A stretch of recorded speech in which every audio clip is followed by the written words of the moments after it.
vois, c'était les petits ponts de pierre du Moyen-Âge.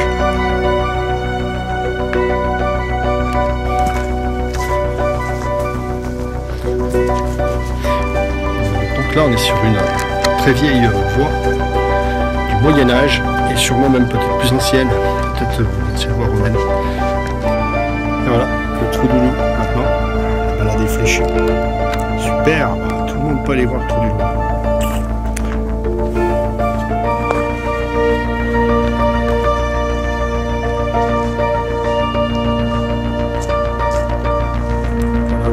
Du loup.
Hein?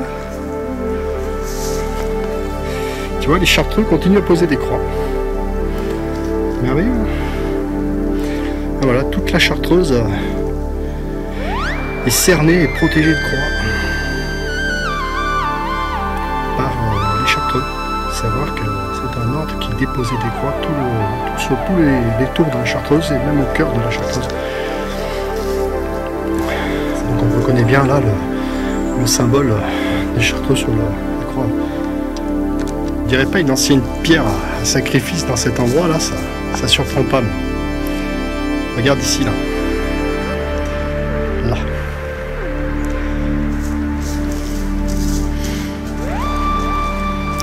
On sait qu'ici il y avait des présences celtes, il y a des pierres dressées en pagaille. Peut-être que c'est encore une de ces anciennes pierres occultes.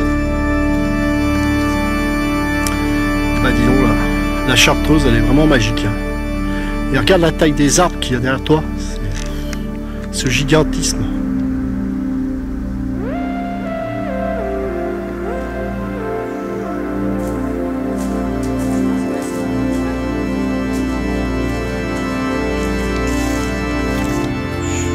Je voulais avancer une théorie là qui me vient à l'esprit. Ces bassins creusés là ne sont souvent pas naturels, ils ont bien été creusés à l'époque probablement entre le néolithique ou voire peut-être le Moyen-Âge, enfin le début du Moyen-Âge. Des théories qui n'ont pas été avancées, mais la mienne, c'est que quand on observe ce genre de pierre qui a souvent été...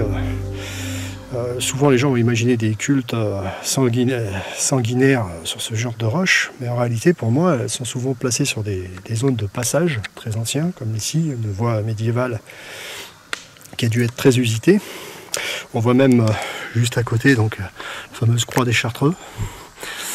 Et on peut voir en réalité que ces grandes pierres sont susceptibles, quand il y a des pluies, de fortes pluies, de réceptionner la pluie, et on dirait qu'elles ont été façonnées pour que l'eau tombe dans ces riz, passe par des rigoles et tombe dans ces récipients. Voilà, des petits, vous voyez, les grandes quand même, des petites baignoires, ou des, enfin ça c'est plus de la taille d'un cupule, là c'est quand même déjà assez conséquent. On peut voir que l'eau là glisse vraiment sur la roche pour aller dans le trou. Et c'est souvent le cas sur beaucoup de roches un peu considérés comme des lieux de culte, mais en réalité il y avait peut-être rien de cultuel là derrière. En tout cas, je pense que c'était simplement pour réceptionner l'eau et puis offrir à boire aux gens qui passaient sur ces chemins. Voilà. Car il faut savoir que parfois les sources étaient asséchées, ou alors c'était peut-être un moyen des fois d'avoir un peu d'eau. Voilà. Voilà ce que j'en pense. C'est une de mes théories que j'avance. Mais c'est vrai que quand on voit comment est constituée cette roche,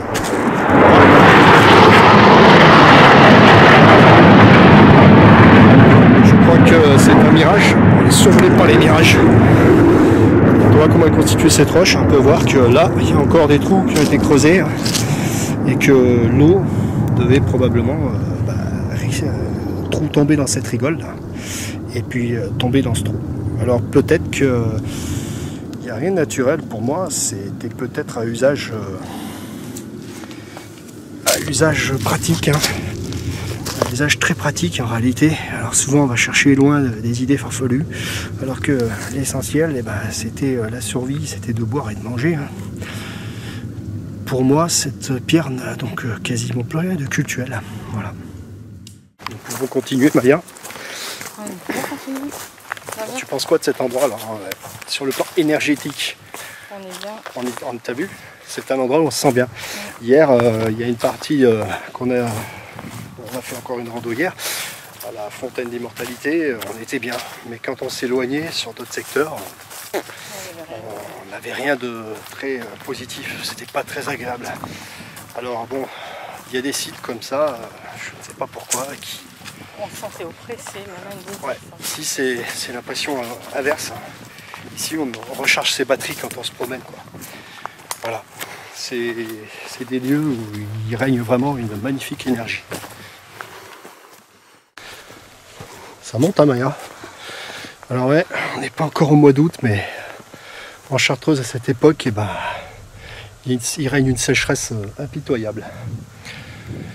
Donc rarement vu de mémoire d'homme. Ça reporte, moi la dernière fois que j'ai vu une sécheresse comme ça en Isère, c'était en 2003. Cette année, on a pour l'instant pu échapper aux incendies. J'espère que ça va durer.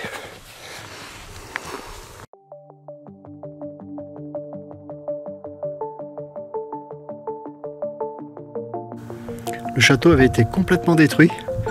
Ils ont refait une petite chapelle.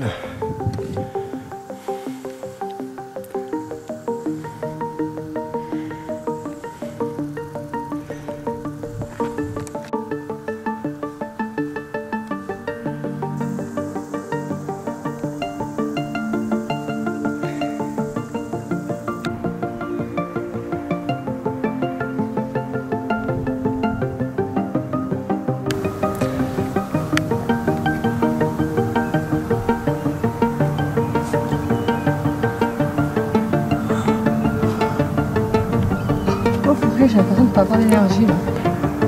Ouais, parce que c'est ici, l'énergie elle est bonne, elle est puissante.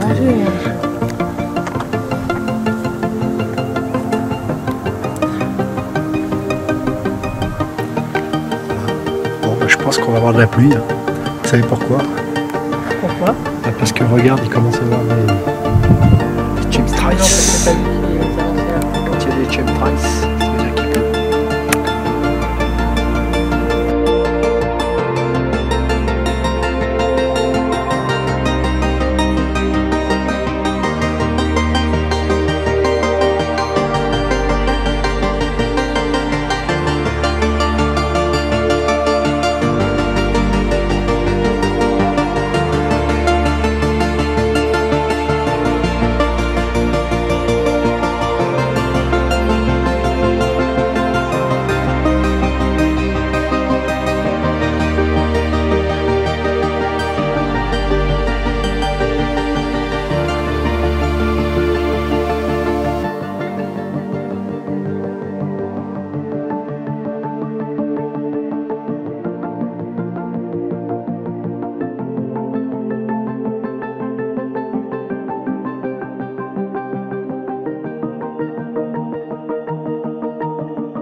carrière qui a été donc exploitée jusqu'en 1954. C'est récente. À côté, il y en a deux beaucoup plus anciennes qui avaient dû servir à la construction de châteaux. C'est marrant. Donc une petite exploitation. Un gars devait vivre de ça ici. Impressionnant. Et voilà le fer. 3 crochets à l'époque, c'était les bœufs qui tiraient tout ça. Pas trop de moyens mécaniques, hein, c'était la force des animaux. Voilà, ça restait figé à tout jamais ici. L'origan, ça plaît aux insectes.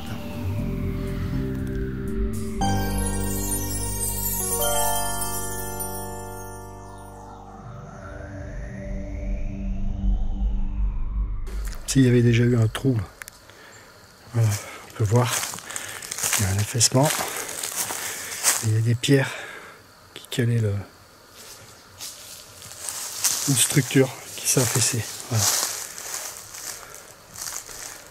Donc quel en était l'usage, j'en sais rien, mais c'est un signe qu'il s'est passé quelque chose dans le secteur. Voilà.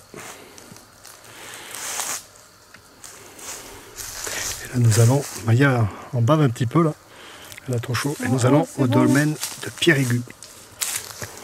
Regarde s'il n'y a pas des vipères, Maya, parce que tout à l'heure j'ai failli marcher sur une vipère. Ah mais t'en as vu une? Non, regarde. Alors,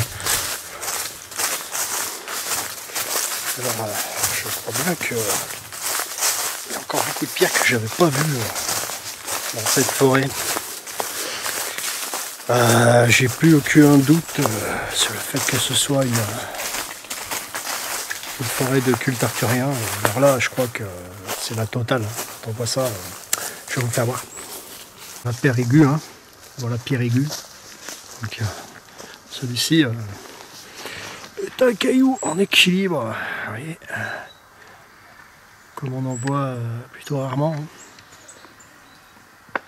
Donc dans cette forêt, maintenant il y a un fléchage quand même qui nous permet de repérer, parce que c'est comme celle de Brocéliande, on a une sorte de valse sans retour, on se perd en forêt, on sait plus, on a l'impression qu'on ne sait plus où on va.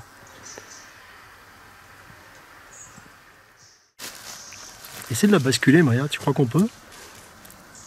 Ah, tu vois, elle bouge pas. Non. Elle est vraiment un équilibre. Je sais pas qui c'est qui l'a placé là, mais alors celui-là, c'est pas la nature qui a dû faire ça. Là restent les mystères. Voilà. La Pierre-Aigu de Miribel-les-Échelles. Voilà, son socle est assez surprenant. Voilà sur quoi elle repose. Hein. Ce gros bloc de plus d'une tonne, sûrement. Plusieurs tonnes même. Voilà. Insolite.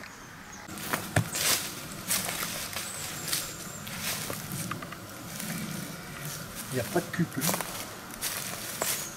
Elle ne bouge pas. N'est-ce pas? Elle est décalée.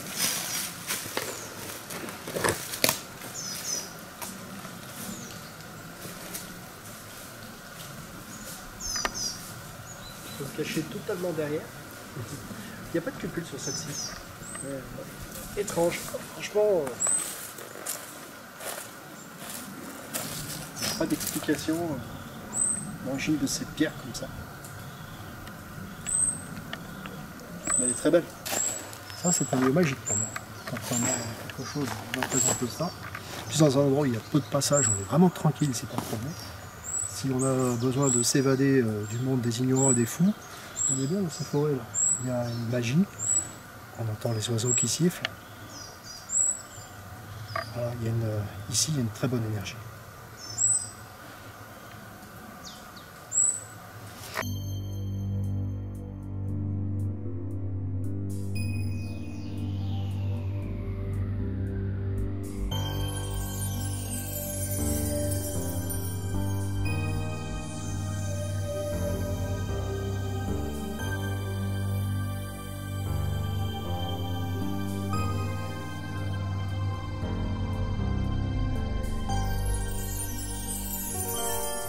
Ici nous avons une plante qui est une plante indicatrice. On trouve dans tout le sous-bois. Depuis tout à l'heure, j'essaie de comprendre ce qui s'est passé dans la zone. Là, tout le sous-bois, c'est de la pervenche, donc une Vinca minor. La plante des chercheurs de trésors. C'est-à-dire que quand elle est présente, c'est qu'ici, il y a eu présence humaine. Voilà, c'est une rudérale des sous-bois. Donc on peut voir une autre curiosité avec un arbre qui a poussé d'une manière assez voilà, exubérante. Voilà. C'est super marrant ce qu'on peut trouver dans la nature. Comment ça s'est... est-ce que ça s'est fait tout seul? On ne sait pas. C'est étonnant. Donc depuis tout à l'heure, dans les champs, je vois qu'il y a des fentes. Ici, ce sont des champs qui sont cultivés, enfin qui ne sont pas cultivés justement, mais qui sont là pour le foin. Donc on ne les gratte pas, mais je soupçonne qu'il y ait beaucoup de trouvailles à faire dans le secteur. Ça monte, on monte encore, on monte encore. Ah, c'est physique. Hein. Bon, bah, Marie-Ange se remet en jambes. Hein. En fait, elle a plus de mal, c'est pas avec le muscle, hein, c'est avec le cardio. Pour moi ici, pas de doute, le site est ultra mystérieux. Alors, certains me prendront pour un farfelu. Moi, je sais que ça fait de nombreuses années que je fais ce travail. Je suis ni archéologue, ni historien. Je suis juste aventurier. Et bah, c'est physique. Hein. Moi, je vais voir sur le terrain. Je ne parle pas sans savoir. On peut voir ces magnifiques sous-bois couverts derrière moi de Vinca, la fameuse plante des chercheurs de trésors. Il faut savoir que la Vinca est aussi une plante qui est un neurodilatateur. On la prend en infusion, à la valeur d'une poignée de plantes, fraîches ou sèches. On la met de l'eau en ébullition et on infuse.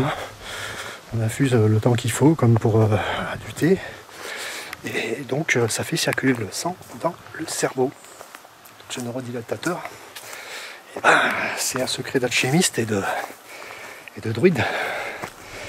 Et vous aurez peut-être pas vous poisonner avec. Regardez un peu ce sous-bois merveilleux avec cette chaleur. Il fait 35 degrés là, en altitude aujourd'hui. C'est comme je dis, c'est vraiment une année exceptionnelle. Il y a une belle sécheresse.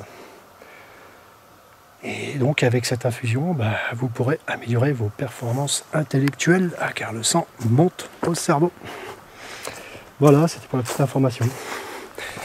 Alors je continue ma balade. Je vais sûrement l'abréger parce que j'ai des choses à faire en fin de journée. J'ai encore de la route pour rentrer. Et ça fait 5 fois que je viens dans cette forêt. Là cette fois-ci j'ai choisi de faire un itinéraire pour pas trop me perdre dans les endroits où il ne fallait pas aller. Mais en réalité, le secteur est immense et plusieurs hectares. Et il y a des merveilles de partout. C'est un endroit qui est, franchement, c'est un coup de cœur pour moi. J'ai encore de nombreuses pérégrinations à faire dans le secteur. Et donc, chaque fois que je viens, je suis émerveillé. Des pierres qui ont été posées. Hein. C'est un beau tracé. On se croirait dans un jardin. Incroyable.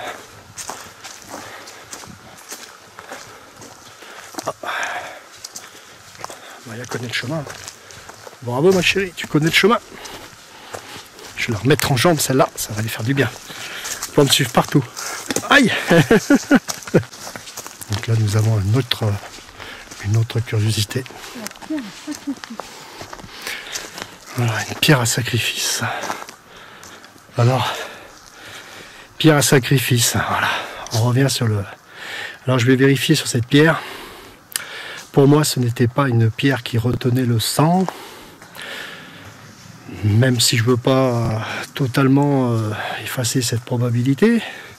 Pour moi, c'était une pierre qui était située sur un très vieux chemin qui était adapté pour capter l'eau, souvent avec des grandes surfaces, vous voyez.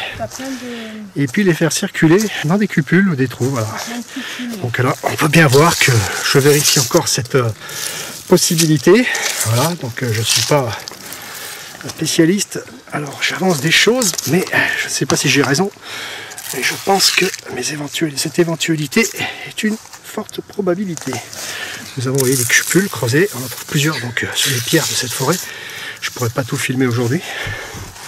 Voilà, donc quand il pleuvait, l'eau glissait sur les pierres et remplissait ces petites écuelles qui semblent avoir été, qui sont probablement pas naturelles. Celle-ci semble quand même avoir été taillée. Et on voit bien que l'eau circule dans une espèce de rigole. On trouve ça assez fréquemment dans la plupart des sites néolithiques. Alors, ce que les gens ont oublié de vérifier, si c'était des zones où il y avait du passage, mais c'est bien souvent le cas. Voilà. Donc peut-être que les primitifs trouvaient de l'eau, tout simplement. À défaut de source, on récupérait l'eau qui venait du ciel. Donc on peut bien voir, l'eau glisse, hop, et remplit ces petites écuelles. Voilà, la pierre est suffisamment grosse pour réceptionner l'eau. Ça fait penser à des bénitiers. Donc l'eau était sans doute sacrée car elle fait partie de la survie. On a tous besoin d'eau. Alors voilà, je pense une pierre à sacrifice qui porte mal son nom. Donc là, pas besoin d'aller bien loin, on trouve une autre pierre encore. Voilà, celle-là, elle est énorme, je l'avais déjà vue. Je crois que c'est la pierre de l'Antillère. Pareil, on se demande comment ce bloc a été charrié ici. Il n'a pas roulé d'une montagne. Il n'y a pas de montagne autour puisqu'on est sur le sommet. Je vois pas comment on a pu emmener une telle pierre aussi grosse, encore même plus grosse que celle qu'on a vue tout à l'heure en équilibre. Donc c'est un peu le même concept.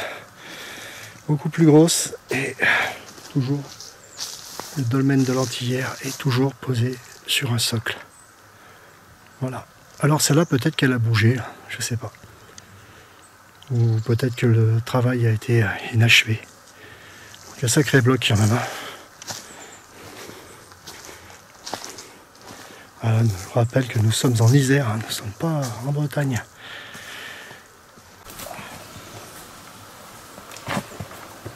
Ah, il y a des cupules. Ouais, il y a des cupules. Donc voilà, les fameux cupules. Donc tout ça, ce n'est pas naturel. C'est bien des pierres qui ont été taillées. Pour voir la cupule là. Alors on a pu voir tout à l'heure la fameuse pierre qui avait été déplacée. Une pierre à cupule. Donc on voit de nombreuses cupules alignées, pareil comme là. On voit une cupule qui n'est pas finie et un alignement de cupules. C'est pas naturel. À chaque fois, ces cupules ici sont alignées. On trouve une ici qui a été entamée, une un peu plus grosse ici. On voit qu'elle n'est pas naturelle, je pense pas. Elle devait servir certainement à récolter l'eau, pareil, comme un bénitier. C'est un peu la fonction du bénitier sacré qu'on a dans les églises. Voilà. Pour moi, il y a un lien. Et il y en a plein la pierre, donc des entamés qui n'ont pas été finis de tailler, on dirait. C'est curieusement. Donc il y a trop de pierres de ce type avec des alignements de cupules, comme on peut voir là. Pour dire que c'est la nature qui a fait ça. Puis vous voyez, ma main est petite. Des belles cupules. Voilà, celle-ci est beaucoup plus grosse. On en trouve à certains endroits beaucoup plus importantes que celle-là. Vue de haut, on dirait comme la représentation de constellations. Ouais, certains ont imaginé cette possibilité.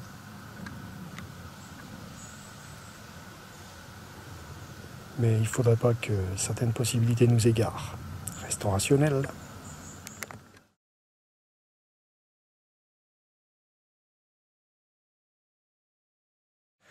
Bon, en direct du dolmen d'Antillère, voilà, je suis dessus. J'ai une belle hauteur, un beau bloc, et j'ai pas fini d'en découvrir dans cette forêt magique. C'est la forêt magique de Miribel-les-Échelles. Un vrai plaisir, une très belle découverte. Et en plus, ici, vous ne serez pas embêté par des hordes de touristes, parce que la balade n'est pas si facile que ça. Et il n'y a que les curieux et les gens qui aiment le silence des forêts, la tranquillité des lieux, ceux qui s'inspirent de la nature, qui pourront passer un moment merveilleux dans ce coin. Cette forêt magique, ce site que j'appelle les forêts de culte arthurien. Voilà, petite minute de naturalisme. Alors cette plante à fleurs assez curieuse, je fais attention qu'il n'y ait pas de vipère parce que tout à l'heure je suis passé à côté, je ne l'ai pas vu. Maria m'a prévenu. Donc ça c'est le mélempire, assez mal connu. Cette plante mélempire est une plante qui ne fait pas de photosynthèse.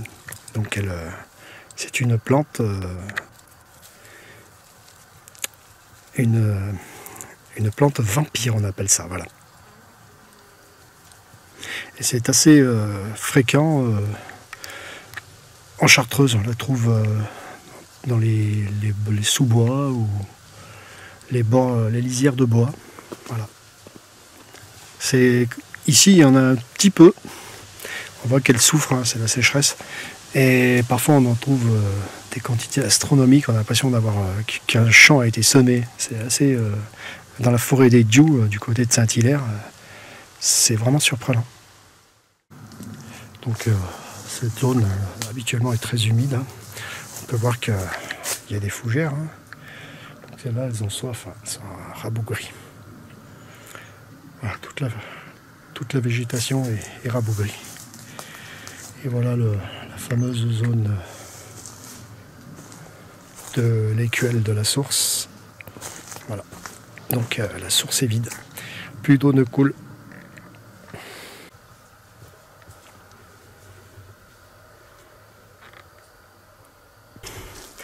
Nous avons trouvé la fameuse source de l'écuelle qui ne coule plus parce que tout est à sec. Et voilà ce que nous avons trouvé.